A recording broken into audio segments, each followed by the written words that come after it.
Meus irmãos, quem gostou, dá um glória a Deus aí. Rapaz, que bênção. Uma alegria poder ouvir essas palavras, essa reflexão. O nosso modelo aqui vai ser agora a gente fazer uma breve reflexão sobre o que o pastor Wilson, professor, falou. E logo vocês vão se preparando para fazer as perguntas. A ideia é que a gente possa aqui amadurecer o que foi falado, num bate-papo bem tranquilo, e vocês vão elaborando as perguntas como de costume tradicional em nossa semana acadêmica, não é mesmo? Então, professor Wilson, nós ouvimos aqui do senhor essa questão, e foi bem pontual, né? E ainda está dando muito o que falar sobre o censo, o crescimento evangélico. Há quem diga que ele cresce e outros falam, não, ele desacelera, né? As leituras são diferentes, né, tal. O catolicismo também cresce ou desacelera, dependendo de quem olha e tal. E eu acho interessante quando nós falamos sobre o crescimento vamos dizer assim, de maneira genérica, o crescimento do aprofundamento teológico com relação a esse crescimento grande, né, do evangelicalismo brasileiro. Na tua visão, obviamente, o crescimento das reflexões teológicas, me parece que, do ponto de vista pentecostal, é indiscutível, tem crescido. Podemos dizer que com o mesmo vigor no mundo teológico evangélico e católico estaria, e aí eu me refiro ao ensino teológico independente de qualquer versão do cristianismo, seja protestante ou católico. Porque assim, eu tenho por mim que o pentecostalismo, assim, no Brasil pelo menos, do ponto de vista teológico, aprofundamento, a própria Casa Publicadora tem lançado livros maravilhosos nesse debate. Os teólogos brasileiros têm se mostrado bastante profundos nas reflexões. Será que esse mesmo crescimento também esteve no mundo reformado, católico, de certa forma acompanhando esse crescimento populacional da confissão evangélica? Uma boa pergunta, e eu considero que sim. Eu penso que os movimentos, eles atuam em ciclos. Quando nós falamos da fé cristã, o cristianismo, que seria o guarda-chuva, né? O guarda-chuva maior. Aliás, esse censo demonstrou algo. Embora os evangélicos cresceram, os cristãos, de forma geral, diminuíram. Ok? Então, isso também é um dado importante. Quase 10% aí dizem não ter religião em um país que era cristão, praticamente. Mas quando a gente olha para o cristianismo, nós tínhamos ali o período, que é o período do surgimento da igreja, um período tratado ali, numa reflexão mais sobre o fenômeno religioso, o cristianismo que estava surgindo na esfera ali de Jerusalém, e depois Judéia, Samaria, e foi avançando. Depois houve a necessidade de uma formação mais apologética, e aí entra o período patrístico, uma produção gigantesca, né? Nós não temos tudo traduzido para o português, mas o pouco que tem é muita coisa, né? Eu tenho ali procurado manter atualizada a patrística em casa, já estou passando de 70 livros. É muita coisa. Depois do período patrístico, tivemos ali toda aquela história da igreja medieval, um período mais tenebroso, mas aí surgiu a necessidade da escolástica. E com a escolástica você tem uma reflexão teológica mais apurada, mais filosófica. Se a gente olhar a reforma protestante como fenômeno, também aconteceu a mesma coisa. Primeiro, a ruptura, a mudança na reflexão teológica, o retorno às escrituras ali, os 5 solas. E logo depois, com Calvino, você tem a escolástica reformada. Certo. A sistematização da teologia. outros movimentos que poderíamos colocar aí, o puritanismo, os movimentos de santidade e tal, até chegar lá no início do século XX. E aí você tem o surgimento do pentecostalismo. Inicialmente, o que ocorre é o fenômeno, né? É a prática espiritual. Falar em línguas estranhas, os dons, o continuismo. Alguém brinca, né, com aquela questão da nossa fórmula, né? Que alguém fala assim, é muito simplória. Simplória porque não alcança a profundidade dessa fórmula. Quando alguém diz Jesus salva, aqui em Cuiabá vocês conhecem também, né? Jesus salva, Jesus cura, Jesus batiza com o Espírito Santo em breve. Aí eu costumo dizer assim, deixa eu dar uma roupagem teológica. Começou por Jesus e é Ele que provoca todas as ações. Então essa fórmula é cristológica. Ok? E estudar cristologia não é fácil. União hipostática, né? Uma série de divindade, dupla natureza, tem muita coisa. Então ela é cristológica. Mas ela não é só cristológica, ela é cristológica e ela é soteriológica. E estudar a soteriologia, né? Os sistemas soteriológicos, mecânica, não é?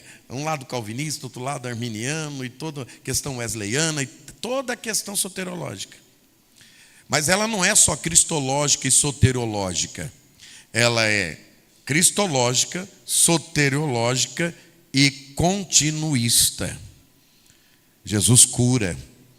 E nós acreditamos que Ele continua curando. Os cessacionistas dirão que não, que os dons cessaram ou no período apostólico ou no fechamento do cânon, no quarto século. Mas a Igreja Assembleia de Deus e as faculdades pentecostais continuam dizendo, Ele cura sim. Igual o hino da nossa harpa, Cristo cura sim. Já estou vendo que vocês são pentecostais mesmo.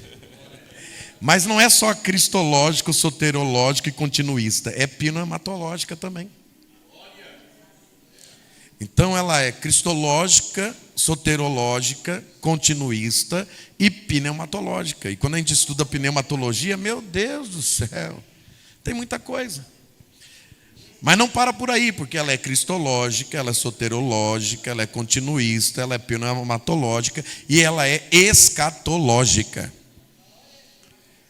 E a nossa escatologia, ela é dispensacionalista, pré-tribulacionista e pré-milenista. Se alguém discorda e quiser passar a grande tribulação, fica à vontade. Nós continuaremos ensinando. Jesus eminentemente vem para buscar a sua igreja. Então o que alguém acha simplório, nós vemos com reflexões mais profundas, sim ou não? E aí já dá mais de um semestre de aula. Ok? Então eu vejo que estamos vivendo o que pode ser. Nós já tivemos os apologetas pentecostais, são os nossos pais Antônio Gilberto, né? Cláudio Honor, que infelizmente faleceu recentemente, Helenay Cabral, Ezequiel Soares, e poderia essa conta aí de muitos apologetas que defenderam a fé pentecostal. E eu acredito que agora a gente está no momento da escolástica pentecostal. A escolástica pentecostal. Já se fala sobre isso. Até porque, se tem um curso aqui de graduação reconhecido pelo MEC, o MEC exige titulação. E é fácil conseguir professor titulado?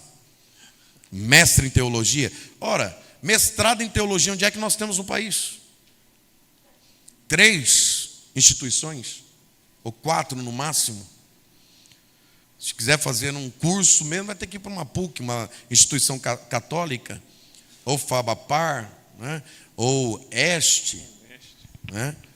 Ou seja, nunca houve tanta necessidade de acadêmicos para este momento que nós estamos vivendo, tal qual eu apresentei aqui. Então eu creio que nós estamos vivendo agora a nossa escolástica. E graças a Deus que pastores sérios, eu sou pastor de igreja, pastoreio desde os meus 20 anos.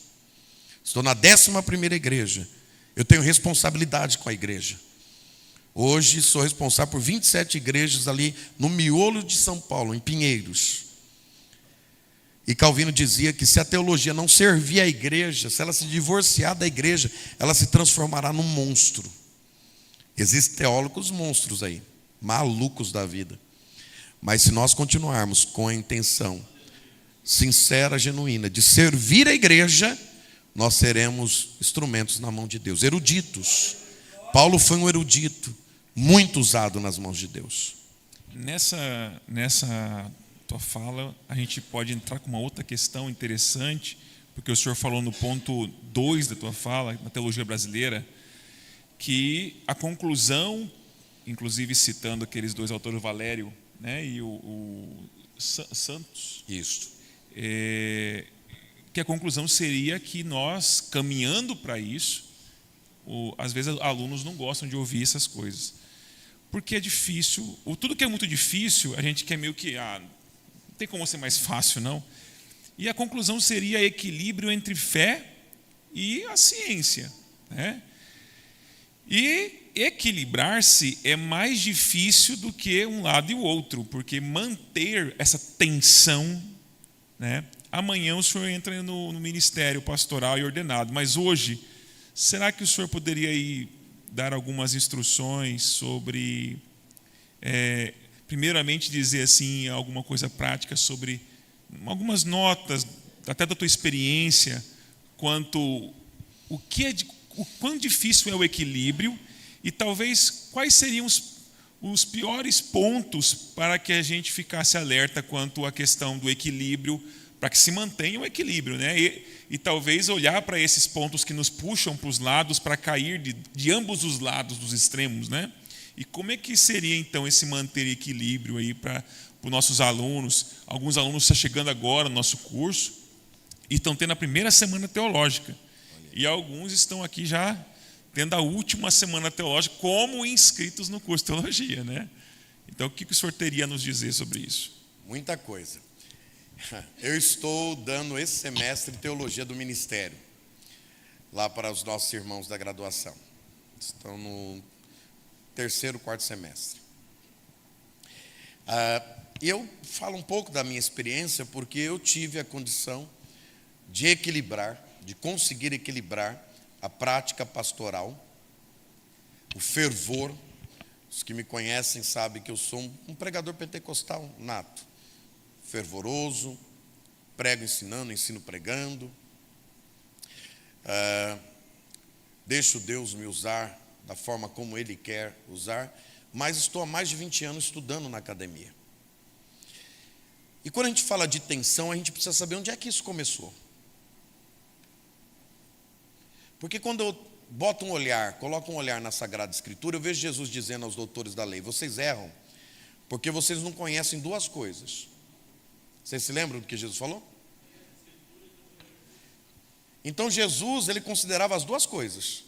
Vocês não conhecem as Escrituras e nem o poder de Deus. Eu olho para um Pedro que escreve sua carta e diz assim: crescei antes na graça e no conhecimento. Não me parece uma tensão nesses textos. Empresta essa Sagrada Escritura aqui, física aqui. Abra aí comigo. Deixa eu mostrar algo a vocês. Eu gostaria que a igreja brasileira, a igreja pentecostal, ela seguisse o exemplo da primeira igreja gentílica das Escrituras. Jerusalém é uma igreja praticamente judia, não é? Totalmente judia. Mas há uma migração depois para Antioquia da Síria. Lucas, em Atos dos Apóstolos, capítulo de número 13, o médico Lucas, ele vai mostrar o fenômeno que está acontecendo. E não tem tempo aqui, mas se você olhar o contexto ali, você vai ver que Barnabé é enviado de Jerusalém para Antioquia, e ele viu algo interessante. O texto lá do capítulo 11, 12, vai falar que Barnabé, ao chegar em Antioquia, ele viu a graça de Deus. O que é que ele viu? A graça de Deus. E eu pergunto assim: qual é o formato da graça de Deus para ele ver? Qual é a cor? A graça de Deus é palpável? O que é que ele vê? Ele não viu a graça de Deus, mas ele vê os efeitos que a graça de Deus provoca onde ela desce. Então ele vê o que aconteceu com aquelas pessoas envolvidas na graça. E aí a Bíblia diz que onde abundou o pecado, superabundou a graça de Deus. Olha o que acontece. Barnabé vê essa graça, vai a Tarso, da Cilícia, pega Saulo, pega Paulo, leva Paulo para Antioquia e Paulo passa lá 1 ano ensinando a palavra. No 13, vamos ver se tem essa tensão. Atos capítulo de número 13. Espera aí que eu vim para João. Atos 13. Na igreja que estava em Antioquia havia alguns.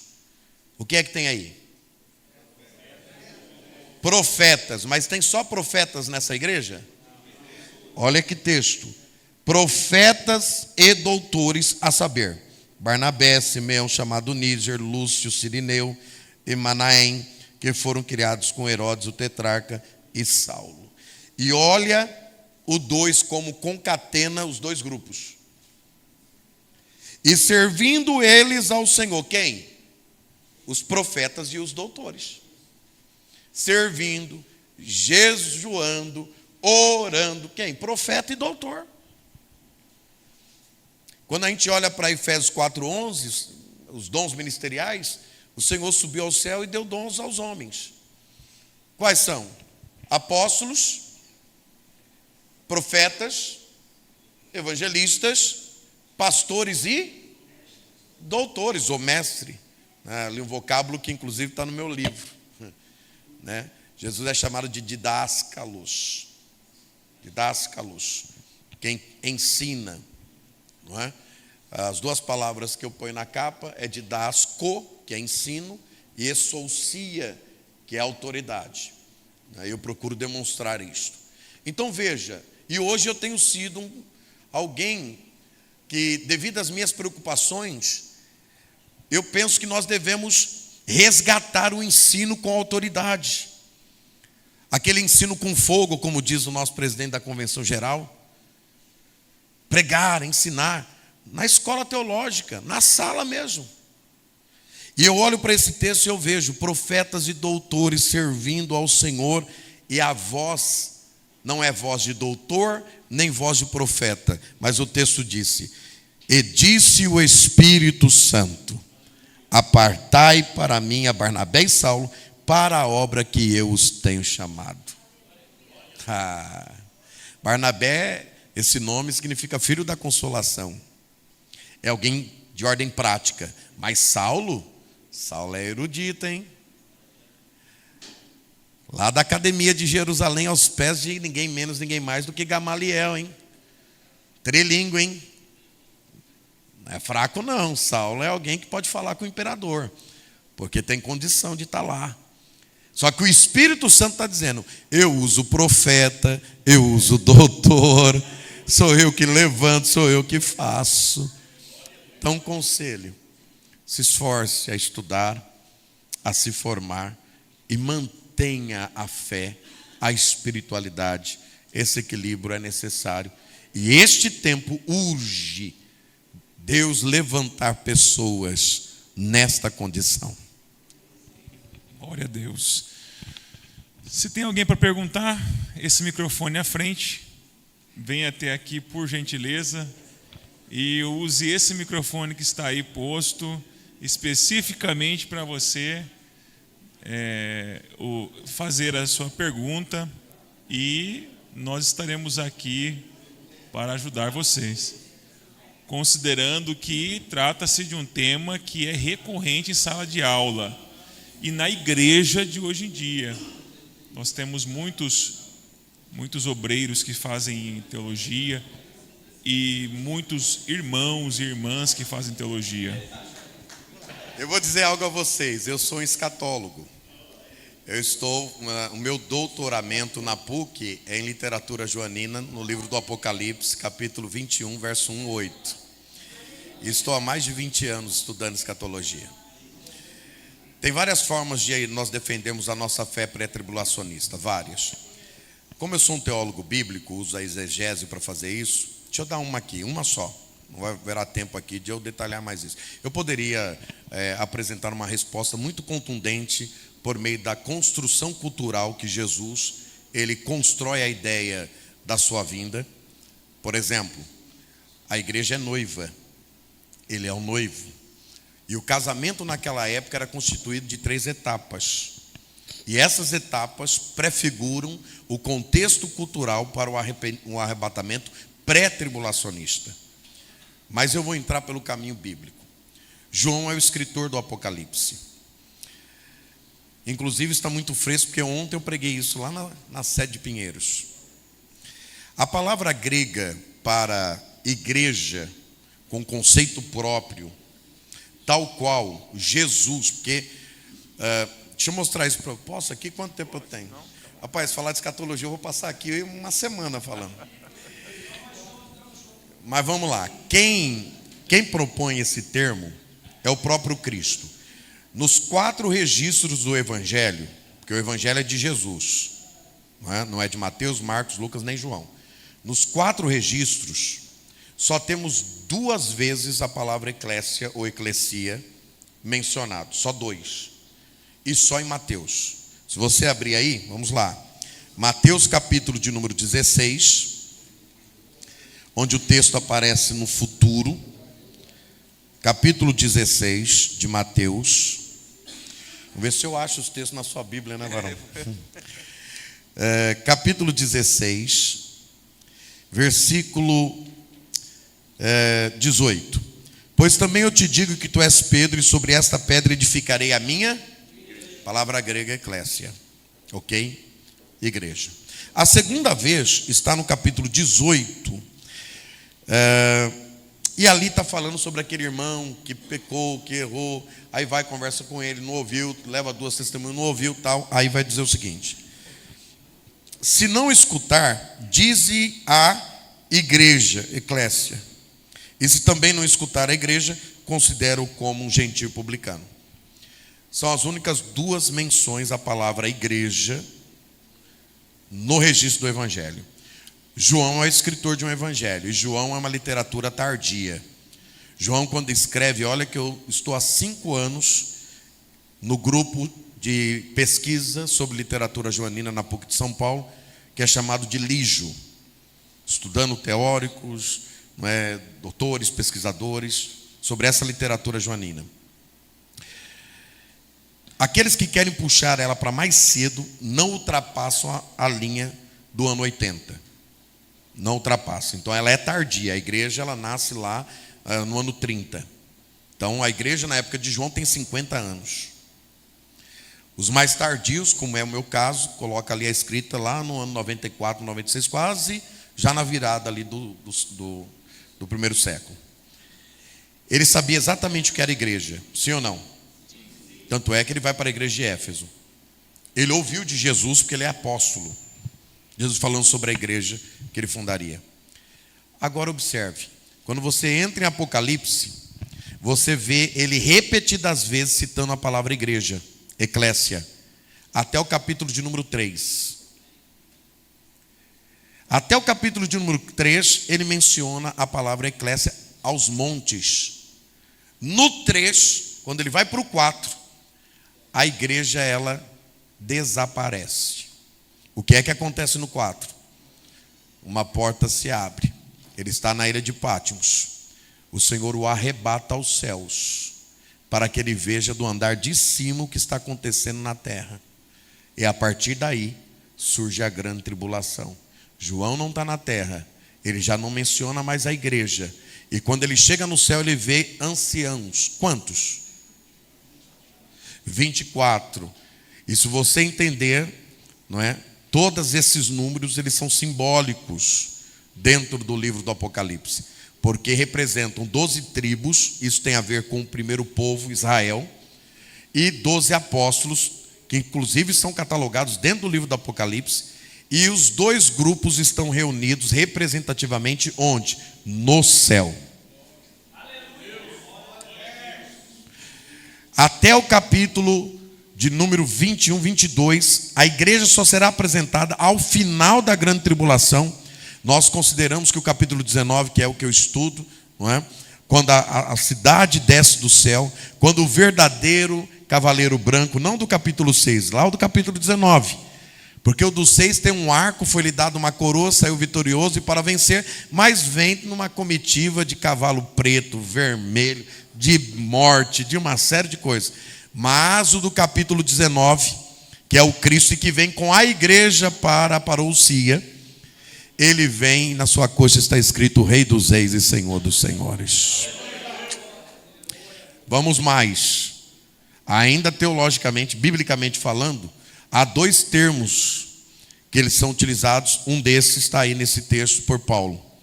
A palavra que ele usa para arrebatamento é a palavra harpazo, que foi traduzida para o latim, na Vulgata Latina, como raptare, que foi traduzido na língua portuguesa como arrebatar, arrancar da terra.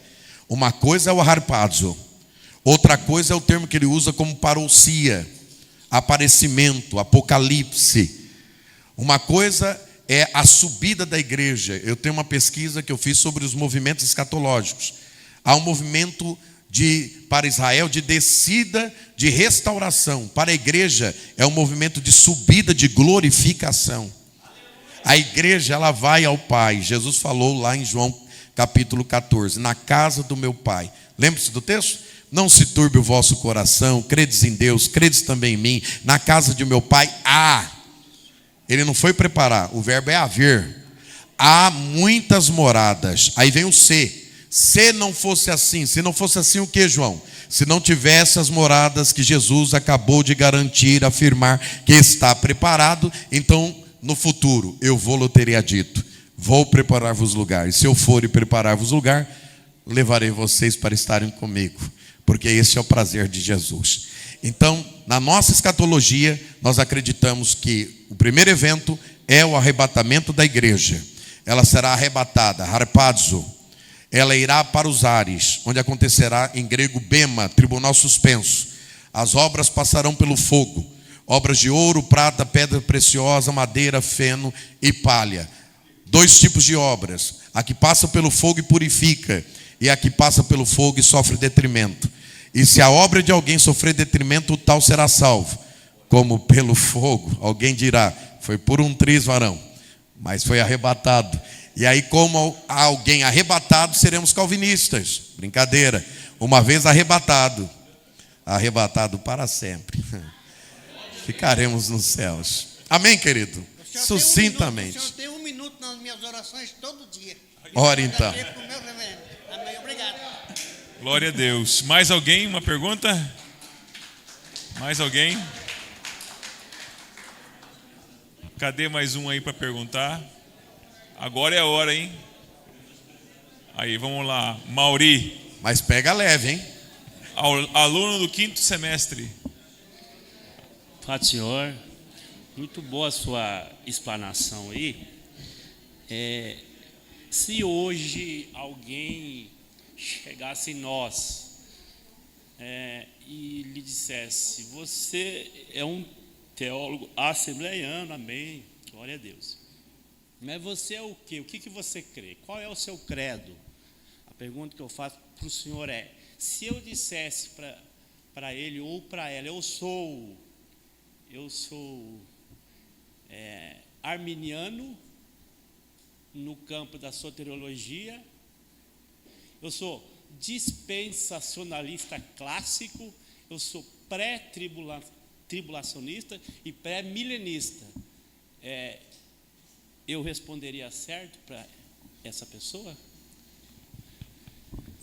Eu penso que sim, embora pastor presidente lá, pastor José Wellington, ele disse que nós não somos calvinistas nem somos arminianistas. Nós somos biblistas. Biblistas. É claro que a nossa posição soteriológica, ela recebe influência. Quer ver? O nosso pensamento sobre purificação vem dos puritanos. A nossa crença também de soteriologia, por exemplo, da graça preveniente, né? Aliás, a salvação do perdido envolve graça, querigma, que é uma palavra grega, querisso, que eu estou pesquisando para um novo livro, não é? E o chamado interno, que é o Espírito Santo que convence o homem do pecado, da justiça e do juízo. Então, todos essa graça que prevê, que vem à frente, ela é wesleyana. Então, nós teríamos que construir muitas coisas para... Então, não dá para a gente rotular. É um desenvolvimento teológico, mas nós somos bíblicos. Nós somos paulinos, né? Certo. Nós somos joaninos, né? Nós somos Bíblia, né? Ok. Tá bom, querido? Nós temos mais uma pergunta. Tentar trazer algo aqui para vocês, como pastor também, mas como teólogo. Quando nós trabalhamos as raízes daquilo que nós chamamos de ortodoxia, ou seja, a doutrina correta, e aí o irmão está falando de culto de ensino, eu penso que nós precisamos pensar naquele tripé teológico: ortodoxia, ortopraxia e ortopatia. Orto é correto, né? A gente usa aí ortopédico e tudo mais, língua portuguesa. Então, e aí você tem as três palavrinhas, né? A doxa, que aí seria a doutrina. Então, a doutrina correta, a praxe, que é a prática correta, e a apatia, que é o sentimento ou motivo correto. Como pastor, nós precisamos, de fato, olhar para os nossos irmãos e oferecer a eles o conhecimento dessas doutrinas. Vocês estudam aqui, ou estudarão, a teologia sistemática. Na teologia sistemática se discursa aí sobre o que a Bíblia fala sobre Deus. Deus não é objeto de estudo, mas o que se revelou sobre ele é. Então você tem a teontologia, você tem a cristologia, você tem a pneumatologia, você tem a antropologia, você tem a ramartiologia, você tem a soteriologia, você tem a eclesiologia, você tem a angelologia, tem até satanologia, né? Você tem escatologia, ou seja, são doutrinas. A nossa declaração de fé das Assembleias de Deus, agora recentemente atualizada, ela é uma base extraordinária para culto de ensino. É o nosso cremos, a nossa fé. Mas não nos esqueçamos que, como pastores, nós precisamos também dirigir o rebanho na sua ordem prática, a ortopraxia, o viver prático, as coisas simples da vida cristã. Como ser um bom crente, né?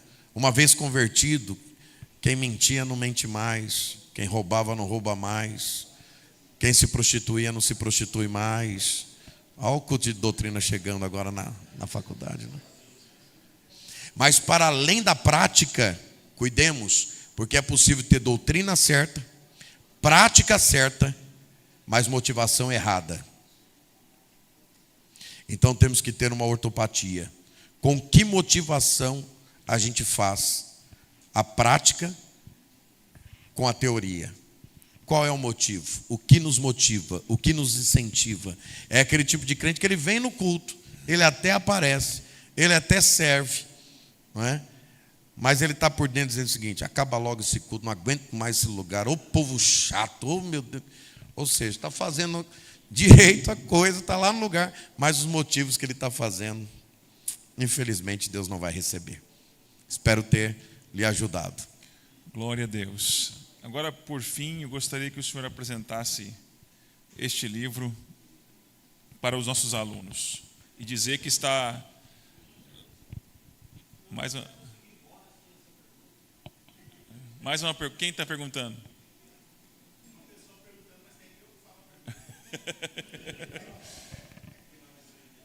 É pela internet ainda?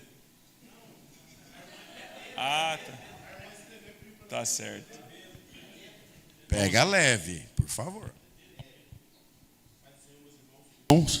Estava desligado, depois do Senhor. Diante do ensino aqui mencionado, percebe insistência e perseverança para que a teologia permanecesse em campo de estudo, né? Permanecesse no campo de estudo. Como devemos agir diante dos caluniadores que perseguem os teólogos em fase de aprendizados? Excelente pergunta. Eis aí um grande É da irmã lá. desafio. A pergunta é da irmã lá. De quem que é, para a Da gente irmã lá. aplaudir ela então, né?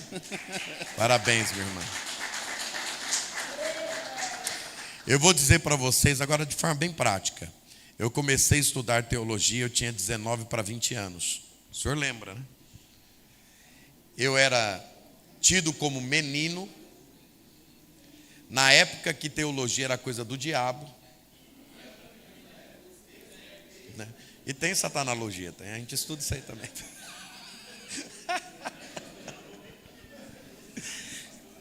E eu enfrentei de um tudo que vocês possam imaginar. Inclusive, um monte de espantalhos. Um monte de espantalhos. Vai esfriar, vai desviar, vai acabar com a tua fé. Muito pelo contrário. Está se achando, está querendo colocar um anel no dedo. Né? Eu até pus uma época mesmo, depois arranquei também.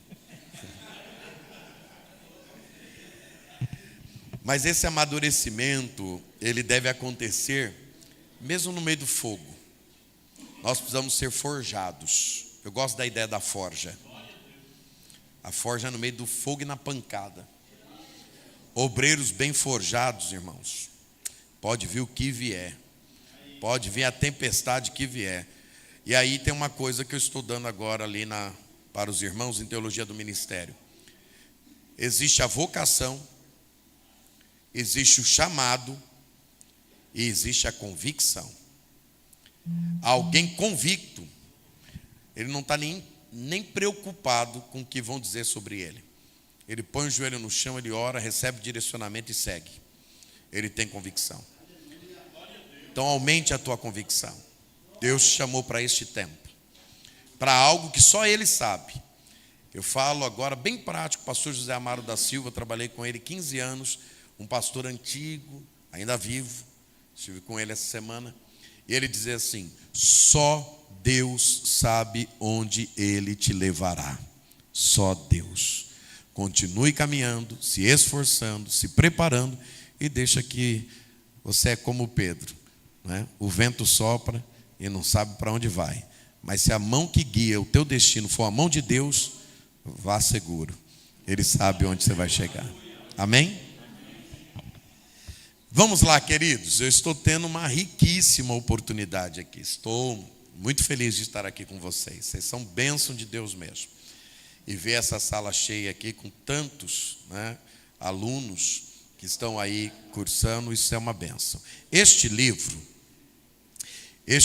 irmãos, tem pelo menos aqui uns 4, 5 anos de pesquisa. Como eu disse para vocês, aqui está boa parte, praticamente todo a minha dissertação de mestrado. Não foi algo fácil. Eu fiz mestrado na PUC de São Paulo, entre os principais biblistas dessa nação. Nós temos ali, por exemplo, né, o diretor da faculdade, PUC, né, da instituição onde eu fiz o mestrado, o Dr. Boris, que é um chileno, muito conhecido, com uma vasta experiência. Matthias Grenzer, que é um alemão, o único não padre, né? Gilvan Leite, enfim. E para mim foi um desafio, um crente pentecostal, amante das Escrituras, defender uma dissertação na língua original, na língua grega, até porque se eu fosse pela dogmática eu teria alguns problemas. Então eu peguei um texto do Evangelho de Jesus, em Marcos 1, 21 e 22, uma perícope pequena, e a partir dela eu fiz uma exegese bastante profunda e extensa. Só para vocês terem uma ideia, 40 páginas é da exegese desses 2 versículos. E nesse versículo, Jesus aparece ensinando. Ele entra na sinagoga em Cafarnaum e ele ensina. E Marcos vai dizer o seguinte: Jesus está ensinando e ele diz, mas não ensina como os escribas. Ele ensina como quem tem autoridade. E aí eu investigo essa palavra didasco, que aparece 15 vezes no registro do Evangelho de Marcos, somado a mais 5 vezes que aparece didáscalo, somado a mais 12 vezes que aparece essa palavra como substantivo. Então, essas ocorrências que nós chamamos de uma investigação do campo semântico, tem tanto a investigação etimológica como também o campo semântico, mostram que Marcos tem algo em mente: mostrar Jesus como didáscalos. Só que há algumas nuances aí. Alguns nuances aqui. A formação de didáscalos, de mestres, ocorriam na Judéia, da ordem dos doutores da lei. Em boa parte, levitas, da tribo de Levi, sacerdotes, da descendência de Araão. Jesus ele vem como didáscalo do norte, da Galileia, e chama galileus, com exceção de Judas, que era de Queriote. 12 homens, que são os matetés, em grego, discípulos. Matetés no Novo Testamento tem mais de 200 vezes de ocorrência. Você sabia que cristão só tem 3 vezes? Inclusive, a primeira vez que eles foram chamados cristãos é em Antioquia da Síria, o texto de Atos que nós lemos. 3 vezes. Contra 212, dependendo da tradução, 212 vezes que são chamados de discípulos. Será que Jesus quer que a gente seja cristão ou discípulo? O discípulo parece com o mestre. Ele toma a forma do mestre. E, às vezes, toma uma forma tal que fica inconfundível. O principal matetés da relação é Pedro. Quando chega no momento da crucificação, ele vai negar Jesus 3 vezes. Alguém vai dizer para ele: rapaz, você é do time de Jesus. Ele diz: eu? Sou não. E alguém diz: mas você parece com ele. Já pegou o formato. Mas você fala como ele. Você se comporta com ele, por mais que ele tenha negado. Ele não conseguiu negar. Estava formatado já na escola de Jesus. Eu apresentei esse texto, a palavra ensino didasco e autoridade exousia. Para nós pentecostais, investiga um pouco isto. Nós gostamos muito de dínamos, ou dunamis, poder. Só que o que Jesus trouxe a esta terra foi o evangelho, que pela primeira vez, quem traz o termo é Marcos. E o evangelho ensinado com autoridade. Uma autoridade tal que quando vão questionar ele sobre a autoridade, ele pergunta: o batismo de João tinha que autoridade do céu ou da terra? E aí eles vão pensar: bom, se a gente falar que é do céu, ele vai dizer: por que vocês não foram batizados? Não reconheceram. E se a gente falar que é da terra, eles temiam o povo, tinha medo de apanhar, né? Aí eles dizem para Jesus: não sabemos não de onde vem essa autoridade. Diz: pois bem, eu também não conto de onde vem a minha. Mas Marcos apresenta essa autoridade. Jesus chega em Cafarnaum, aparece já no capítulo 1, no primeiro ensino com autoridade, um demônio se manifesta e já vai dizendo: bem sei quem tu és, porque vieste nos atormentar antes do tempo. Tu és o Filho, o Santo, o Filho do Deus vivo. Jesus manda ele se calar e dá ordem: sai dele. Quando olham para ele, diz: esse ensino é diferente. Esse ensino tem autoridade. E eu vou passando em cada uma das perícopes, em cada uma das cenas de Marcos, demonstrando que Marcos queria mostrar um ensinador, um mestre com autoridade. Depois que eu mandei para casa a publicadora, eles avaliaram e viram que eu estava trabalhando um tema que hoje está muito em voga, que é a andragogia. Foi aqui citado que eu fiz uma especialização, uma pós-graduação pela Universidade de Mogi das Cruzes, em andragogia e ensino adulto. Jesus não chama crianças. Jesus não usa pedagogia. Aliás, didasco é a palavra raiz para didática, o método que Jesus usou. E ele